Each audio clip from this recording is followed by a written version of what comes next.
एतराज़ था कि जी डॉक्टर साहब आप पढ़ाइयों से क्यों मना करते हैं। आपने एक बच्ची ने एक सवाल ये किया हुआ था, एक ने तो ये किया कि आप ये दुरूद शरीफ पर क्यों लगाते हैं। मैं कहा मैं तेनों की दसां कि रब परदे च रहना चाहता है। रब का परदा ही ਉਹਦੇ नबी ਜਿਹੜੇ ਨੇ ਤੇ ਨਬੀਆਂ ਦਾ ਪਰਦਾ ਹੀ ਉਹਨਾਂ ਦਾ ਰੱਬ। ठीक है, ਇਹਨੂੰ ਇੰਜ ਜੇ ਮੈਂ ਤੈਨੂੰ ਸਮਝਾਵਾਂ ਤੇ ਜੇ ਰੱਬ ਜਿਹੜੇ ਨੇ ਰੱਬ ਸਾਹਿਬ ਜਿਹੜੇ ਨੇ ਉਹ ਹੁਣ ਡਾਕਟਰ ਕੋ ਘਰ ਹੀ ਦੇਣ ਆਸ਼ਿਕ ਸਾਹਿਬ ਨੂੰ, ਆਸ਼ਿਕ ਸਾਹਿਬ ਜਿਹੜੇ ਨੇ ਉਹਨਾਂ ਨੂੰ ਘਰ ਦੇ ਤੇ ਕੁੱਟੀ ਕੁੱਟ ਕੇ ਲਿਆਉਂਦੇ ਨੇ ਘਰੋਂ। वो मारे मूरे खा के बाकी पीरों से भी और आमिल हजरात से भी जिन बूत निकलवा के या ख़ुद भी पढ़ पढ़ा के, वो जो भी जिस हालत में होता है तो वो कई बार मुझे सूफियाना कलाम या दुरूद शरीफ या कुछ वो लगा के कपड़े वापस पहनाने में इजी हो जाता है। इसको ऐसे समझ लें, या वापस इंसान बनाने में जो उसके अंदर वो रूहानियत जागी होती है, वो काबू नहीं आ रही होती, कैफियत पट नाला होया होंदा है जो मैंने देख लिया है मैं किसी को दसना भी नहीं, तो मैं दसा ना तो फिर लोगों को पता किवें लगेगा इन्ना पहुँचा है। ठीक है, वो ये सारी जो जंग होती है अंदर की, उसमें अंदर गुब्बारे में अगर मैं सुई मारूं तो बाद में वो गुब्बारे में वापस हवा भी मुझे भरनी पड़ती है, तो वो छेक से हवा भी नहीं भरोंदी, वापस इंसान भी नहीं बनता, जी भी फड्डा पड़ जाता है, मेरे ही गले पड़ जाता है वो। ठीक है, वो कुछ ट्रेड सीक्रेट है और सारे तो नंगे नहीं ना करांगा। कहने का मकसद ये है। दूसरा सवाल ये था कि आप तो उनकी बहन को मैंने कहा ना कि बीबी आपने नमाज नहीं पढ़नी, तो उस पर वो बड़ा एतराज़। उन्होंने कहा डॉक्टर साहब आज तक तो मैंने बर्दाश्त किया, तो आपने दरूद भी बंद कर दिया, आज आपने नमाज भी बंद कर दिया, आप किस काफिर किस्म के इंसान हैं।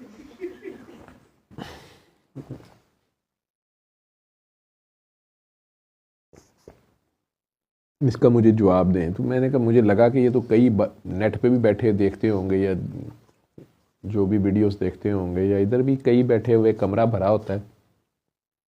वो पिछली बार किसी शख्स ने सवाल किया हुआ था ना कि ये कमरा भर मुसलमान भी तेरा गिरबान नहीं फड़ दे। ठीक है, वो बार बार मैं वाज़ेह करता हूँ कि ये एक हस्पताल है, डिस्पेंसरी है, इधर हर तरह के मरीज़ हैं, वार्ड है एक, किसी मरीज़ को ड्रिप लगी हुई है, किसी को टीका, किसी को सिरप, किसी को कैप्सूल, किसी को तसल्ली, किसी को डांट, किसी को गाली, किसी को आप बहुत प्यारे हैं। वो डॉक्टर है, उन्हें किसी तरह से दवाइयाँ देनियाँ ने, किते तो एक्शन होएगा तो किते रिएक्शन हो जाएगा।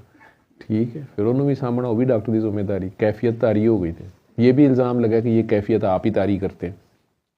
एक मरीज़ ठीक हो गया, कहता है ये मैं तो पहले बिल्कुल ठीक था, ये आपके पास ही आके मुझे कुछ होता है। मैं कहा जी तुहानू मेरे को लैके कौन आया सी? कहने घर वाले पता नहीं क्यों लाए थे। घर वाले ने पूछा, मैं कहा जी ये की कह रहे हैं, इन्होंने दसो इन्होंने क्यों? कहते डॉक्टर साहब कोई गल ना करियो, शुक्र है इनू याद ना करायो। मैं कहा इनू याद ना करो, मेरे गले पै रही, कहते तुसीं सांभ लो, मैं ही सामभणियां ने। काकियां तो बंदा खुशी खुशी सांभ लैंदा, ते काके कौन सांभे? ठीक है, तू काका जेड़ा नहीं डबल डैक करे। तो खैर, तो वो काकी जी बेटा, उस आपकी हमशीरा को आपकी तो तसल्ली हो गई थी, लेकिन मैंने कहा आप जैसे और भी होंगे, आप खुद ही जो उनकी शिकायतें लगा रही थी वो आप बता रही थी ना कि इनकी ये हालत है। जो बंदा फ्लश पे बैठ के कुरान शरीफ पढ़ रहा है, ना उसे वज़ू का पता है, ना उसे पाकी प्रीति का हालत है, वो मसले ते नमाज पढ़ता है, फिर वो जिन्न आते हैं। तो अल्लाह कह रहा है कि जब तुम नशे की हालत में हो, यानी जब तुम होश में नहीं हो, तुम नमाज के करीब मत जाओ।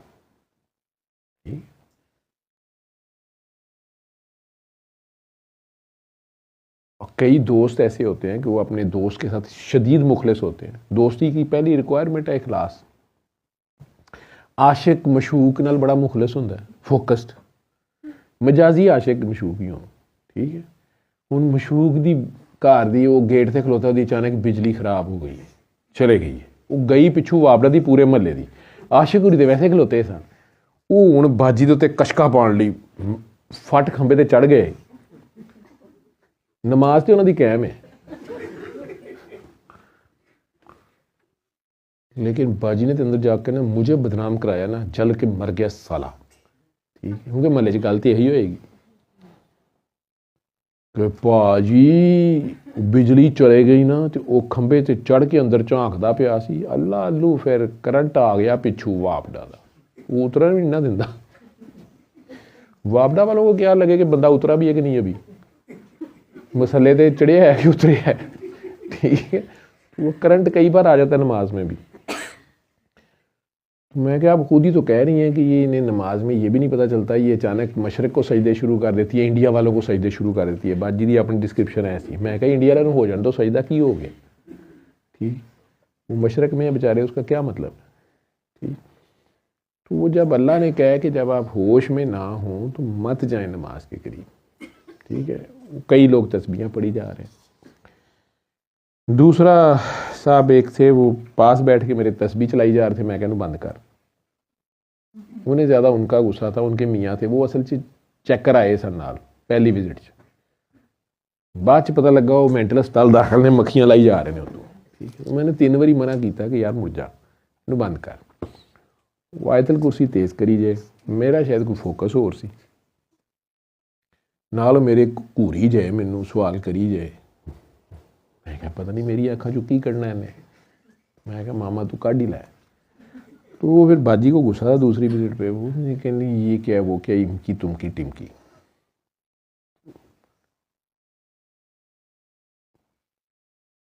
मुझे याद है सरकार ने खुद नमाज पढ़ा रहे थे, उन्होंने काकी जी को मैंने कहा था कि बेटा, कई बार कहा जाता है किसी बुजुर्ग की साहब मार्फत की महफिल में बैठो तो उसे अपना जिक्र ना शुरू कर दो।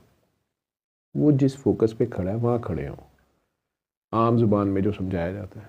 मतलब वो सूरह कौसर पढ़ के सजदे में जा रहा है, इन्हें उत्थे पीछे सूरत बकरा शुरू की है। पूरी ट्रेन को खिंचा ला रहा है कि मेरी बकरा पूरी हो जाए, हजे रकू च ना जान।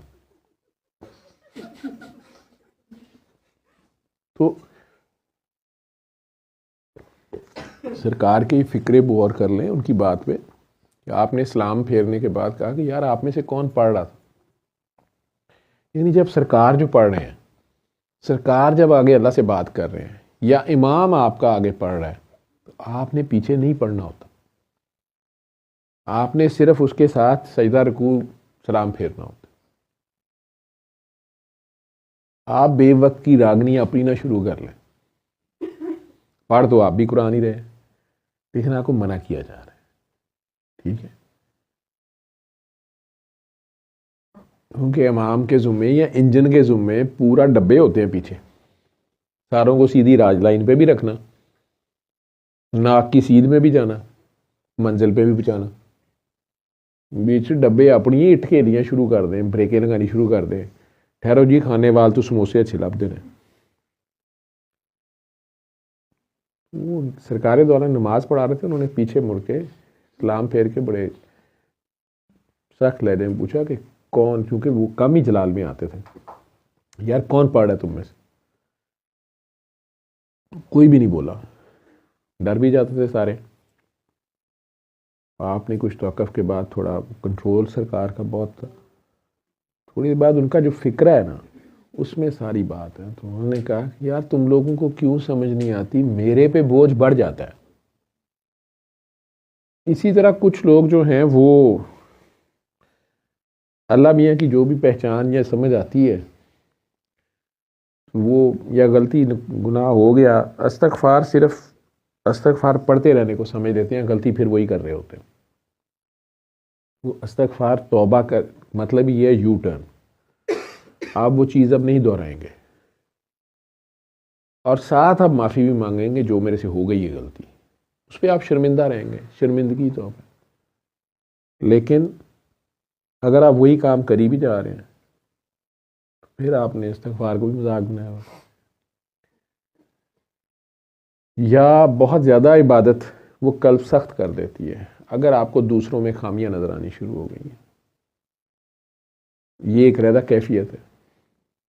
या आप दुनियावी ख्वाहिश के लिए, दुनियावी टारगेट के लिए कोई इबादत कर रहे हैं, बहुत तस्बीहें वजीफ़े नवाफिल कर रहे हैं, और वो मकसद आपका हल नहीं हुआ, वो रिज़ल्ट पास नहीं हुआ, वो डिग्री नहीं मिली, वो नौकरी नहीं मिली, वो CSS नहीं पास हुआ, वो डॉक्टरी में एडमिशन नहीं हुआ, या वो वाली लड़की का रिश्ता कहीं और हो गया, या वो लड़का नहीं माना, या उसके घर वाले नहीं माने, तो भी फिर बिल्कुल ही छोड़ के या ब्लेस्फेमस किस्म के थॉट्स आना शुरू हो जाएंगे, क्योंकि शैतान अब आपके साथ पंगे डालेगा, वसवसे डालेगा, शक डालेगा। अच्छा अगर ये इतना पहुंचा हुआ था तो फिर अगर इससे ऐसे होता तो मेरा तो नहीं हुआ, ये तो नहीं हुआ, वो तो नहीं हुआ। ऐसी हालत में भी कई लोग इवन ओसीडी या डिप्रेशन का शिकार हो जाते हैं, सुइसाइड तक चले जाते हैं। उधर से तस्बीह वैसी चली जा रही है, सारे जहान में शक नज़र आ रहे हैं। फिर सबसे खौफनाक चीज़ें जो शुरू होती हैं बहुत ज़्यादा नेक और इबादत गुजार लोगों में, कई बार वो कहते हैं कि डॉक्टर साहब मुझे नींद आ जाती है नमाज में ही, या कोई भी पढ़ाई करते हुए, या सूरह रहमान सुनते हुए। डॉक्टर साहब हमारे घर इतना गोश्त आ गिरा, खून इतना ज़्यादा गिरा, इतने छट्टे आ गए, जानवरों के बाड़े में गिर गए, जानवर, भैंस मर गई, फलां मर गया, तकिए में से 50 तावीज़ निकल आए।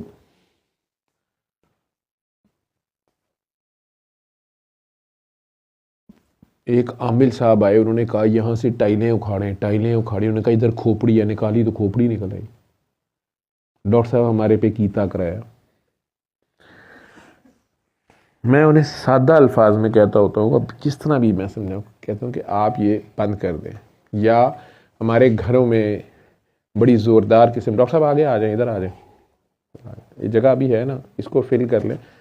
ये असल में जो पहले बैठे होते हैं वो ज़रा खुल खुल के बैठे होते हैं, फिर बाद में सर्दियाँ जहाँ किसी को निग लग जाता है वो बैठ जाता है। आप बल्कि स्टूल पे आ जाएं, आपके वो कमर का मसला है तो आपको टेक लगानी ईजी हो जाएगी।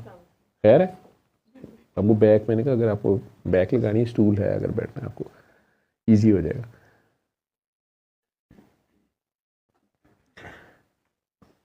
तो उन लोगों को भी अगर मैं कहता हूँ कि आप ये बंद कर दें, अपनी तस्बीहां, वजीफ़े, पढ़ाई, आप कुछ अर्सा चलें, हफ्ता बंद कर दें, मुझे गुनाह होगा। ये जो आपकी छत पे आवाज़ें आती हैं, जो धड़धड़ाहट शुरू हो जाती है, शीशे बजना शुरू हो जाते हैं, टूट जाता है शीशा, या जानवर डर जाते हैं, या खुद आप डर जाते हैं, या घर में बच्चे डर जाते हैं। बल्कि ऐसे केसेस हैं मर्द भी डर गए जो कह रहे थे कि मैं मानता ही नहीं किसी को, असी नहीं किसी को मानते, वो बेचारा भी चीका मारदा घर दौड़ गया। बीबियां बुलांदियां रह गई ने, खैर है अबू, खैर है हम तो है ना। अबू ने कहा हाजा तुसी भी जुड़े लो। वो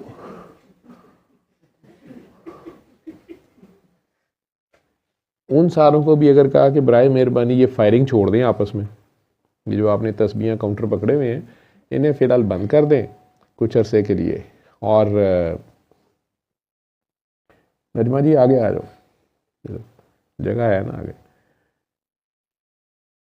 आप इतना कर लेंगे तो आपको इजी हो जाएगा। और रिज़ल्ट आ गए वही जिन भूत जादू, और अपने रिश्तेदारों को माफ़ कर दें, दिल साफ़ कर लें, तो बहुत ड्रामेटिक किस्म की चेंजेस आ गए।